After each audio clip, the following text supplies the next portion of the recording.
जय जगन्नाथ बंधु माने देखो गुरुद्वार मानक जो गहम चूनार हालुआटा होता मुझे हालुआटा करने चेष्टा करची आपण मोर मेजरमेंट अनुसार करंतु बहुत नरम होकर बढ़िया टेस्ट हम आपण मेजरमेंट जदि एपट सेपट करेंगे कहले टिके हार्ड हो चांस अच्छी चलतु ये रेसिपीटा करवा ता पूर्व दुनिया को कौन कि आप रेसिपीटा देखुं प्लीज मत कमेंट करी कहतु मुझे गोटे सस्पेन नहीं आई गोटे चुली उपरे गिना गोटे मेजरमेंट कर देची आपण से गिनार ही करेंगे जो गिना मेजरमेंट करुवे से गिनार मु 2 कप पानी नहीं गली आउ गोटे कप चीनी नहीं आई चीनीर कौन प्रकार पाग दरकार नहीं पानीटा गरम हो चीनीटा मेल्ट हो पर्यंत आपण अपेक्षा करेंगे तापर आप चुली को बंद करदे आम नेक्स्ट प्रोसेस को जीवा जदि रेसिपीटा भल लगे तो लाइक करूँ सांग शेयर करूँ मत कमेंट करने जमा भूलें देखो चीनी आमर मेल्ट होगा ताकू मु बाहर करदेली चुली उपर आ गोटे मु कड़ाईटी नहीं आई से गहम चूना से गिनार ही गोटे गिना नहीं आई ताकू मु गोटे 2 ରୁ 3 मिनट पर्यंत भल भाव में भाजीदेवी समस्ते कौन कर घी दौरान घीरे गहम चूनाटा भाजुंट मुझे गहम चूनाटा खाली भाजी देची आपण एपरी थरे कर देखूँ केमी लगे निश्चित भाव भल लगे मुझे भावुची घीरे भाजी अपेक्षा मुझे भाजी दूसरी आप घी देकी घीरे भाजिले हम ना चूनाटा को सेमती ही भाजिले हम बर्तमान चूनाटा आमर भाजी होगला बेसी भाजी है 70% ही भाजी है मु जो गिनारे चूना गोटे गिना नहीं से गिनारे गोटे गिना मते घीर आवश्यक आमर पूरा हालुआटा सरला आड़को गोटे गिना घी हो आपण घी कम अधिक कले हम किंतु सबुठ जदि भल क्वालिटी आपण हालुआ करने चाहूँगी ताहले घी गोटे गिना लगे मु गोटे चामच घी नहीं से किसी काजू देकी टिके समय भाजीदेली तापर से टिके हल्का भाजी हो सारापर किसमिश भाजीदेली बाहर करदेली चुली उपरे जो घी नहीं से मु आधा कप घी नहीं जो गहम चूनाटा भाजी से मु ताकू दे दूची गहम चूनाटा दे सारा पर घी सहित पुणी मु आ गोटे मिनट 2 मिनट भाजीदेवी आपन जदि यूट्यूब रे देखुथिबे रेसिपीटा भल लगे मो साइड रे थार बेल आइकनटा दबाई दिंतु चैनल सब्सक्राइब हो फेसबुक रे जदि देखुथिबे बा इंस्टाग्राम रे देखुथिबे ताहले फॉलो बटन दबाई दिंतु फॉलोइंग हो मु जे कोनसी नुआ नुआ वीडियो सब पोस्ट करथिबी आपण मानक पाखे प्रथम जाइकी नोटिफिकेशन पहुँचुव आपण मानक आउ कौन रेसिपी दरकार प्लीज मते कमेंट करी कहतु मु करबा पई निश्चित भाव चेष्टा करी वर्तमान गहम चूनाटा घी सहित 2 मिनट 3 मिनट भाजी होगला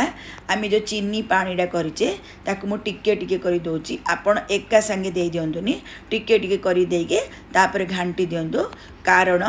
आमर गहम चूनाटा गुला हो जबार चांस अच्छी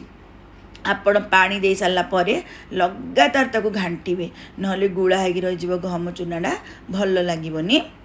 आउ सब बेले चूना को भल भाव में भाजुवे तार कलर चेंज है पर्यंत कहले ही आम हालुआटा टेस्ट लगे ना भल लगेनि देखु मु भल भाव में मिसईदेली आम जो काजू किसमिश भाजीचे मुझे देदेली मु गोटे 3 भाग घी व्यवहार करदे आउ गोटे भाग घी रखीदे पर टिके टिके कर व्यवहार करी मु एथिरे इलायची पाउडर गोटे चामचटी देदेली चामच गोटे मिनट 2 मिनट भल भाव घांटी देली तापर घी रु गोटे चामचटी मु एथिरे दे देछि आउ टिके घी आमर रही आपण एका संगे घी देदेले हम ना भी एमती टिके टिके करके घी जे देकी भाजिबे कहले अधिक समय टिके भाजी हम आउ आमर हालुआटा बेसी टेस्ट लगे से आपण टिके टिके कर घी देले हम ना एका संगे देले हम किंतु टिके टिके कर घी देकी ताकू लगातार आउ गोटे 3 मिनट 4 मिनट भल भाव भाजापी चेष्टा करथांदु जेते भाजिबे सेते अधिक टेस्ट लगे आपण गोटे कप चीनी 2 कप पानी गोटे कप घी गोटे कप गहम चूना मेजरमेंट नियंतु जेकोसी गिना जेकोसी ग्लास रे करंतु बहुत बढ़िया हम मु पुणी आउ टिके घी से पकई दूची कहले ऊपर को घी घी लगिक बहुत बढ़िया लगे आपण ए स्टेज रे स्लो टू टिके अधिक भाजुवे ना आपणर पोड़ी जबार चांस अच्छी बेसी हाई फ्लेम करेंगे लगातार घांटुवे एटा कला बेले तो निश्चित भाव हाथ काटो किंतु आपण लगातार भाजिबे देखो केते बढ़िया आमर भाजी होगलानी एटा गोटे 7-8 दिन पर्यंत फ्रिज रहिबो आपण बाहर रखी भी 2 दिन 3 दिन पर्यंत एंजॉय करि पारिबे एपरि करंतु भोग लगांतु बहुत बढ़िया लागिबो